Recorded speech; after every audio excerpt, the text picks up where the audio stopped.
तर तो त्याला म्हणत होता की आपलं तेच, त्याच्याशिवाय आपल्याला जमत नाही, म्हणजे दारू पिणं वगैरे. दारू प्यायला चाललो.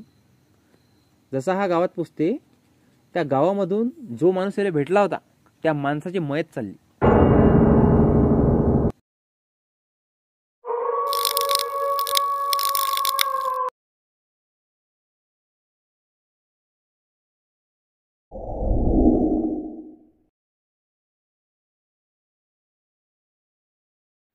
नमस्कार मित्रांनो, अमावस्या स्पेशल एपिसोड घेऊन आलेलो आपण आपल्यासाठी.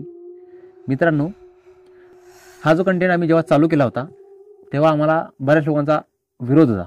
कारण की तुम्ही काय करता आणि चालू काय आहे, तुम्ही कशा मागं पळता. तर मित्रांनो, जे लोक काल आम्हाला हे बोलत होते, आज तेच लोक आम्हाला स्टोऱ्या सांगत आहेत. मित्रांनो, आपल्या चॅनलचा जो एक उद्देश आहे तो लोकांच्या वैयक्तिक अनुभवावर अवलंबून आहे. आणि असेच काही स्टोरी आम्ही जेव्हा गावामध्ये वयस्कर लोक किंवा ज्यांच्या संग घडल्या त्यांच्याजवळून जेव्हा काढल्या, तेव्हा त्यांचे वेगवेगळेच असे त्यांचे अनुभव आपल्यापर्यंत पोहोचले. आणि अशाच काही अनुभव आहेत, ते सांगतील आपले दीपक भाऊ. आजची जी स्टोरी आहे रतन भाऊ, जे वयस्कर लोकांना आपण समजा एक सर्वे केल्या पद्धतचा समजा आपण विचारपूस केली, बरोबर. तर त्याच्यामधून असे बरेचसे असे म्हणजे जीव घाबरून देणारे असे काही अशा घटना त्यांनी सांगितल्या, बरोबर. तर आजची जी घटना आहे तर ती आकोटच्या लोकांची आहे. आकोटच्या लोकांची. तर ते वाशिमला कामाला होते. वाशिमला? हा. तर आराम मशीन असते ना, जिथं आपण लाकडाची कटाई करतो, बरोबर. तर मग ते अशी खूप मोठी आराम मशीन होती. आणि मग तिथं एक त्या आराम मशीनवर म्हणजे एक नवीनच चौकीदार लागला होता. एक मुलगा, म्हणजे त्याचं वय 20-22 वर्षाचा तो मुलगा. तर मग त्याची चौकी डे आणि नाईट तिथंच होती. आणि त्याच्याकडे 2 अशा गाया होत्या चांगल्या. तर गाया बांधायसाठी त्याच्याकडे जागा नव्हती, म्हणजे त्याचं घर बाहेर गावलं होतं आणि त्या गाया त्याने तिथं घेतल्या होत्या. तर मग त्याला तिथं काम करून त्या गाया तिथंच बांधण्यासाठी त्याच्यासाठी जागा होती, त्यासाठी तो तिथंच राहत होता. तर मग आकोटचे जे लोक होते तर त्यांना अपडाऊन एवढ्या लांबून पुरत नाही, तर मग तेही तिथंच मुक्कामी. तर तिथं अशा घटना घडत, तर ते म्हणजे असं रोज न होता, फक्त अमावस्या किंवा पौर्णिमा की या दिवशी असं त्यांना जाणवायचं. तर ते आकोटचे जे लोक होते त्यांना या गोष्टीची कुठंच काही अशी जाणीव नाही. तर मग तिथं जो एक सुपरवायझर होता की तो तिथं डे नाईट थांबायचा. आणि एवढं मोठं आराम मशीन म्हणलं तर खूप खूप मोठं, म्हणजे तिथं त्याचा व्यवसाय चालत होता. तर मग एका दिवशी असं झालं की त्या दिवशी अमावस्या होती. तर तिथं असा बाहेर वटा होता आणि त्या वट्यावर मस्त अशी TV वगैरे लावलेली होती. आणि मग तो जो वॉचमॅन मुलगा होता तो TV बघत होता. रोजच्या म्हणजे रोज 12:30 वाजेपर्यंत तो अशी TV बघायचा रोज. त्या दिवशी तो बघतच होता TV. तर 12:30 वाजले होते. तर मग तो सुपरवायझर जो होता त्याचं नाव इरफान होतं. तर मग तो असा म्हणला की आता खूप उशीर झाला, ते TV बंद कर. तर तो म्हणला की हो ठीक आहे, 5-10 मिनिटं मी बघतो आणि बंद करतो. आणि जे मजूर लोक होते कामावर तर ते असे एक मोठा हॉल होता तिथंच, असा हॉल सारखं बनवलेलं होतं त्यांच्यासाठी. ते त्याच्यात की त्याला एक दरवाजा होता त्या हॉलला, आणि तो त्यांनी अंदरून बंद करून घेतला होता. आणि ते झोपत होते, कारण दिवसभर एवढं मेहनती काम जर म्हणलं तर ते लवकर झोपून जायचे. तर मग याने TV बंद केली आणि तो जो वॉचमॅन होता तो त्याचं जो आथरून होतं तर तो सुपरवायझरच्या रूममध्ये ठेवायचा. ते आथरून असं त्याने फक्त असं उचलूनच घेतलं असं कवट्यामध्ये तर असा शिट्टी वाजवण्याचा आवाज येत होता बाहेरून. अच्छा, मग त्या मशीनच्या बाहेर समजा मशीन होती ते जे मशीन होती ना, त्या मशीनच्या बाजूला म्हणजे असं त्यांनी त्यांच्या या जायसाठी रोड बनवलेला होता. बाजूला तिकडून शेत होतं. अच्छा अच्छा. आणि त्याच रस्त्याला लागून एक मोठी टिनाची रूम बनवली होती जेवण बनवण्यासाठी. आणि या साईडला एकूण पूर्ण आराम मशीन होती. इकडे यांच्या रूमा, ऑफिस वगैरे, आणि त्या साईडला मशीना वगैरे होत्या. तर असा समोरूनच आवाज येत होता तो असा, म्हणजे ते जिथं होते त्याच्या आजूबाजूनच असा शिट्टी वाजवण्यासारखा, की एका शिट्टी वाजवते म्हणून कोणतरी शिट्टी वाजवते, आणि तेही एखादं लहान मुलगा शिट्टी वाजवते म्हणजे. तर तो सुपरवायझर त्या वॉचमॅनला म्हणला की खरे शिट्टी कोण वाजवते. तर हायवे रोड जवळ असल्यामुळे त्या वॉचमॅन मुलाने ते सुपरवायझरला म्हणलं की बा रोडवरती कोणी असेल उभं ते वाजवत असेल. तर तो म्हणे की रोडवरून आवाज नाही येत आहे, आवाज आपल्या जवळपास कुठून तरी असा आवाज येतो. तर मग दोघंही जण असे बाहेर आले.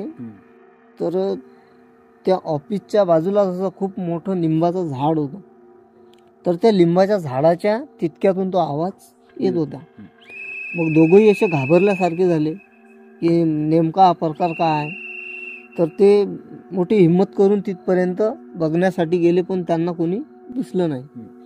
तर ते परत त्या वट्यावर येऊन उभे राहिले. तर वट्याच्या खाली रस्त्यावर अशी त्यांनी त्याची गाडी उभी केलेली होती, पार्किंग टू व्हीलर.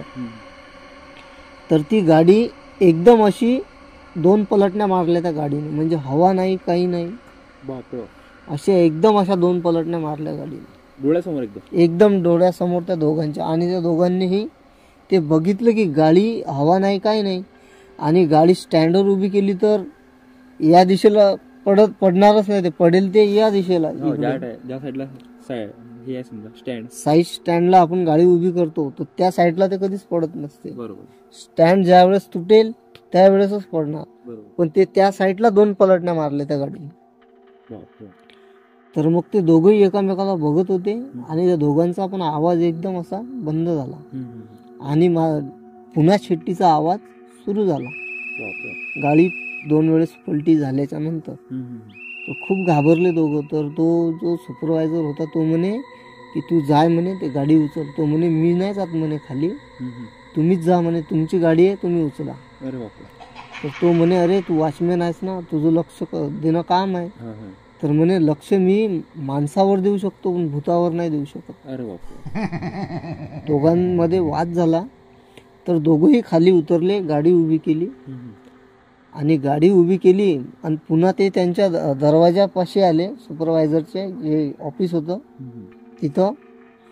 तर एकदम ते जे टिनाची रूम होती तर त्याच्यावर खूप जोरजोरात की कोणी असं त्या टिनावर उड्या मारते, असा खूप जोरजोरात आवाज येत होता टिनावर, असा धड धड धड. तर तसाच सुपरवायझरने अंदरून दरवाजा लावून घेतला, आणि तो जो वॉचमॅन मुलगा होता तो बाहेरच राहिला. तर खूप दरवाजा ठोकत होता की दरवाजा उघडा, मला अंदर येऊ द्या. तो सुपरवायझर एवढा घाबरला होता की तो दरवाजा पण उघडायला तो तयार नव्हता. तिकडच्या हॉलमध्ये ते लोक झोपलेले होते. तर तो दरवाजा ठोकला, त्यावेळेस त्यातला एक उठला आणि त्याने दरवाजा उघडला, काय झालं म्हणून. तर मग त्या लोकांना सांगेल म्हणून की सुपरवायझरने पुन्हा दरवाजा उघडला आणि त्याच्या जवळ आला की आज आपल्यासोबत जी घटना झाली हे तू या लोकांना सांगू नको. तर तो जो वॉचमॅन मुलगा होता तो म्हणे या लोकांना सांगणार की नाही सांगणार या गोष्टीचं तुम्ही सांगू नाही शकत, पण उद्या सकाळी मी घराकडे जातो, अशा ठिकाणी मला राहायचंच नाही. आणि दुसरी जे घटना आहे तर ती घटना शेतामधलीच आहे की आता शेतीचं म्हणजे आपण किंवा गहू हरभरा, कोणी गहू टाकते कोणी हरभरा टाकते. तर एका जणाच्या शेतामध्ये हरभरा टाकला आणि वावर समजा असं गाळवाटीला लागलेलं असलं, त्यामुळे असं की बा हरभरा चोरी जाईल याची खूप म्हणजे अशी भीती होती. तर वावराचा जो मालक होता त्यांनी एका मुलाला की राखण ठेवलं तिथं की बा तू दिवसभर आणि रातभर इथंच म्हणजे राखण करायचं, बरोबर. घरी जेवायला जायचं फक्त. तर त्या मुलाला कामाची गरज होती, तो हो बोलला. तर मग बाजूलाच एक असं घर होतं म्हणजे रोडवरच, की ते शेताचेच कामं करायचे दुसऱ्याच्या शेतामध्ये, पण ते राहायला तिथं असे एक होते. तर मग याला करमत नव्हतं, तर 2-3 वावरं सोडून ते त्याला तिथं जावं लागे त्या समोरच्या खोलीवर. जिथं लोक होते. हा. तर मग हा एक दिवस तिथं गेला, त्या माणसाची समजा चांगली ओळख झाली, तर तिथं गप्पा गोष्टी करत बसला. तर गावातला त्याच्या सोबत म्हणजे की दुसऱ्या शेतात राखण होता एक. तर मग दोघेही असे तिथं गेले आणि तो जिथं राहत होता तो एक माणूस त्या खटल्यावरती, तो असे 3 जण खूप म्हणजे 12:30-1 वाजेपर्यंत असे गप्पा मारत बसले. मग गप्पा मारून झाल्या त्यांच्या, तर मग ते 2 जण उठले आणि म्हणत की बा चला आता आपण आपापल्या जागेवर जाऊन झोपून घेऊ. बरोबर. तर मग वापस येताना की दोघांना असं म्हणजे 20 फुटाच्या अंतरावर एवढाला असा एक डोळा दिसत होता, की असा एक वावर पडलं म्हणजे खाली वावर होतं, त्याच्यामध्ये कुठलंच प्रकारचं पीक टाकलेलं नव्हतं. तर त्या शेतामध्ये एक असा एवढाला एक असे 2 डोळे दिसत होते. बापरे बाप. असे एवढाले 2 डोळे. तर मग तो जो मुलगा होता तो त्या माणसाला मामा म्हणायचा. तर मग तो त्याला म्हणे की मामा हे नेमकं हे आहे काय समोर, एवढाले डोळे दिसू राहिले. तर मामा म्हणले की मामाला हे माहिती होतं सगळं की नेमका हा काय प्रकार आहे, पण तरी मामाला असं वाटलं एखादं जनावर तर नसेल. तर मामाच्या हातात काळी होती. तर त्या मुलाला त्यांनी म्हणलं तू एक काम कर, मी टॉर्च मारतो त्याच्यावर, तू काळीचा एक रट्टा मार त्याला, बरोबर, जनावर वगैरे अशी. तर तो जसा 20 फूट समजा असा समोर गेला आणि रट्टा मार असा त्याने पूर्ण अशी काडी उचलली रट्टा मारायला, तर ते पूर्ण असं त्या मातीला चिपकून असं झोपलेलं होतं एक माणसासारखाच माणूस आणि त्याचे एवढाले डोळे. तर तो पूर्ण तसा असा उठून बसला असा, आणि तो ज्यावेळेस उठला त्यावेळेस खूप माती उडली अशी पूर्ण मातीच माती उडली. त्या मुलाच्या नाका तोंडात डोळ्यात माती गेली आणि तो मामाला आवाज देत होता, अरे मामा कुठा, मामा कुठा. तर मामा मागे नाहीत, मामा गेले डायरेक्ट रोडवर. मामाचा जीव घेऊन पळत सुटले. तो मुलगा तिथं एकटाच पडला. तर त्याच्या डोळ्यात माती गेल्यामुळे त्याला रस्ता पण सुचत नव्हता, पण तो कसा बसा रोड पर्यंत आला, पोचला. ते दिवशी म्हणजे रात्रीची अमावस्या होती समजा. त्या तो दिवसही अमावस्याचाच होता. आणि अमावस्याच्या दिवशीच की आज आपण ज्या आजोबांनी त्यांच्या वैयक्तिक जो त्यांच्याशी जे हा असा एक किस्सा झाला, त्यांनी सांगितल्याप्रमाणे की त्यांच्याच वयीचे समजा की बा त्यांच्या शेजारी की खूप असे ते 1-1:30 वाजेपर्यंत नेहमी असे बसायचे. शेती या विषयावर खूप त्यांच्या गप्पा गोष्टी चालायच्या. मग नेहमी ते शेतात सोबतच जायचे, कारण की शेतही त्यांच्या आजूबाजूलाच होते. तर एका दिवशी, आणि ते सकाळी त्यांना अशी आदत होती की 5:30-6 या टायमिंग मध्ये शेतात जायचं. पण बरेचसे लोकांना आदत आहे की या टायमाला ते शेतात जातात. तर ते आजोबाला समजा असा आवाज दिला, म्हणजे त्यांच्या सांगल्याप्रमाणे की रात्रीचे तर 2:30-3 वाजले होते. तर त्यांना असं वाटत होतं की बा आता दिवस निघत आला आणि शेतापर्यंत जाता जाता आपल्याला पूर्ण दिवस निघते, उजेडच पडते. बरोबर. तर त्यांच्या मित्राच्या रूपात येऊन एवढ्या रात्री त्यांना आवाज दिला की झालंच नाही का तुमचं, चला ना शेतातून चक्कर मारून येऊ. तर त्या आजोबांनी मग त्यांना म्हणलं की थांबा ना, मला फक्त तोंडगिंड धुऊ द्या, आपण मग निघू. त्या आजोबांनी तोंड वगैरे धुतलं आणि त्यांच्यासोबत निघाले. तर त्यांच्या जो मित्राच्या रूपात जो आलेला होता तो समोर होता आणि ते आजोबा त्यांच्या मागे मागे चालत होते. मग गोष्टी वगैरे गप्पा अशा चालू होते. पण त्या आजोबाची एक अशी म्हणजे पहिल्यापासूनच त्यांच्यात एक आपण श्रद्धाही म्हणू शकतो त्या गोष्टीला, की त्या आदतही म्हणू शकतो, की त्यांना एक असं होतं की ते राहून राहून जय हरी श्रीकृष्ण असे म्हणत राहायचे ते असे अधूनमधून. तर त्यांनी असं जर म्हणलं जय हरी कृष्ण, तर तो इथं जर असला तर तिथं जायचा एकदम. म्हणजे तो माणूस हा बापरे, म्हणजे मंत्र म्हटलं बरोबर एकदम समोर तो जायचा. इथं असला की तिथं जायचा समोर. की वास्तविक पाहिलं की तो माणूस नव्हताच, तो त्यांच्या मित्राच्या रूपात आलेला होता की हे नेहमीप्रमाणे जायचं. तर मग त्यांना एका चकव्या टाईपच ते तसं झालं. आणि त्या दिवसची ही ते अमावस्याच होती. तर मग असे मग यांना काही असं कळालं नाही की नेमकं होते काय. तर मग ते त्याला विचारत होते की अरे असे लांब लांब काऊन पडता, असे दूर दूर एवढ्या जोरात. ते म्हणत मला एवढं चालणं नाही होत, आरामशीर चला. तर मग ते समोर जे त्यांच्या मित्राच्या रूपात होता तर तो म्हणे की बा ते तुम्ही जे म्हणू राहिले म्हणे ते म्हणू नका म्हणे. अरे बापरे, शांततेत चला ना. तर म्हणे असे काऊन म्हणता म्हणे, मी रोजच तर म्हणतो तुम्हाला, कधी त्रास नाही झाला म्हणे, आज कसा काय त्रास होऊन राहिला. तर त्या आजोबाचं पूर्ण मग लक्ष जसं जसं थोडासा असा दिवस उजिळल्यासारखा झाला तर त्यांचं लक्ष त्याच्या पायावरती गेलं. तर त्याचे पाय उलटे होते. पाय उलटे होते आणि फिरला तर मित्र नव्हता, नाही तो वेगळाच होता.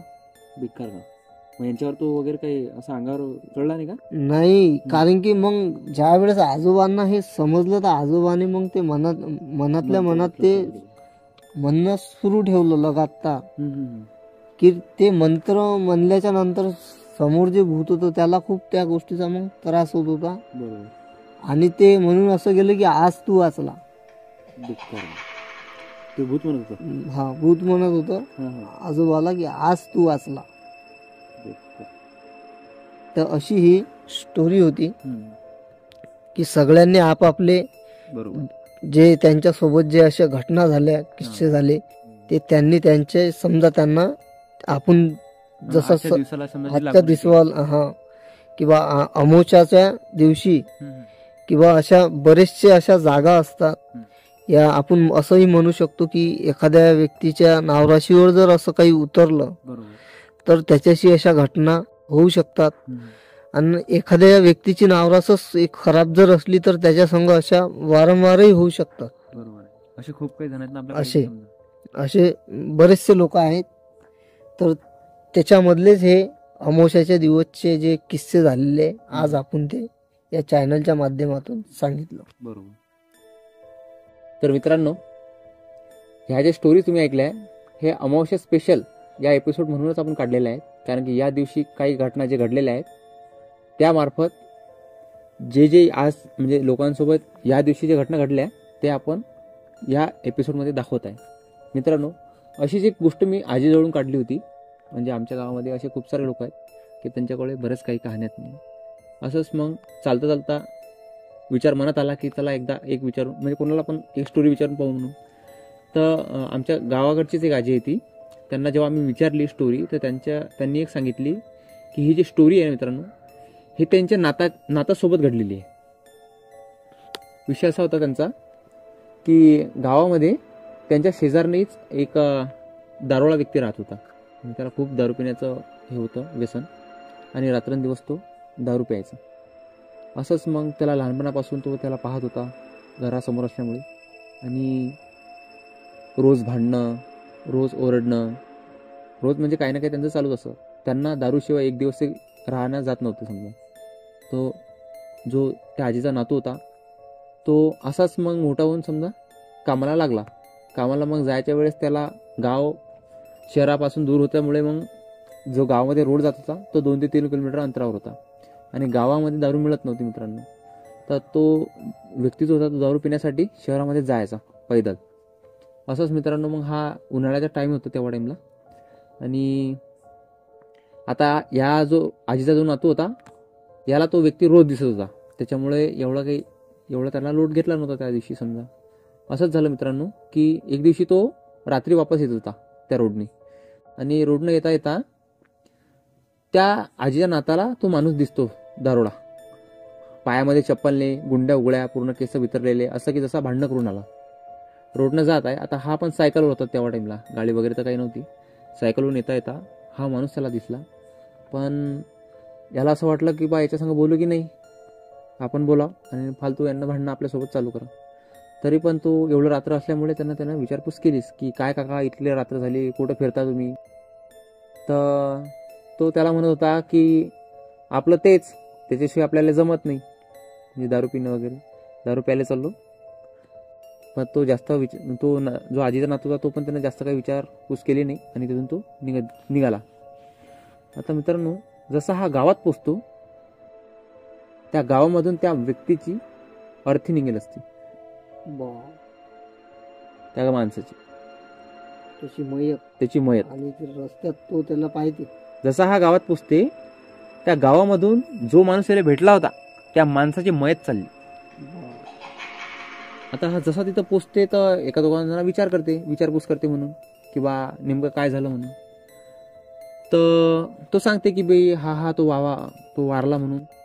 तो म्हणजे तुम्ही काय बोलू राहिले, मला आत्ताच माणूस दिसला म्हणे तो रस्त्यानं, पायामध्ये चप्पल नाही म्हणे, गुंड्या उघड्या, ते केस कसे तरी, आणि रोडनं सरळ जात आहे. जेव्हा मी त्याला विचारपूस केली तर म्हणे आपलं रोजचं जे आहे ते तिथं चाललो म्हणे, आणि तुम्ही सांगता की म्हणे वारला.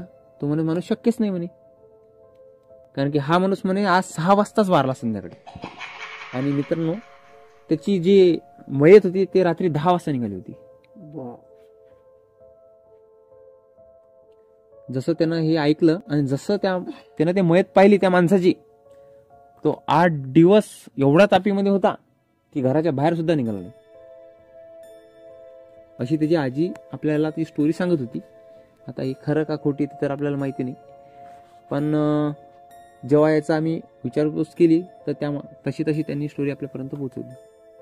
तर मित्रांनो ही स्टोरी तुम्हाला कशी वाटली ती नक्की सांगा, आणि कंटेंट खूप सारे आहेत. व्हिडिओला लाईक करा, चॅनलला सबस्क्राईब करा, आणि स्टोरी जर तुमच्याकडे असेल तर नक्की आम्हाला कळवा मित्रांनो.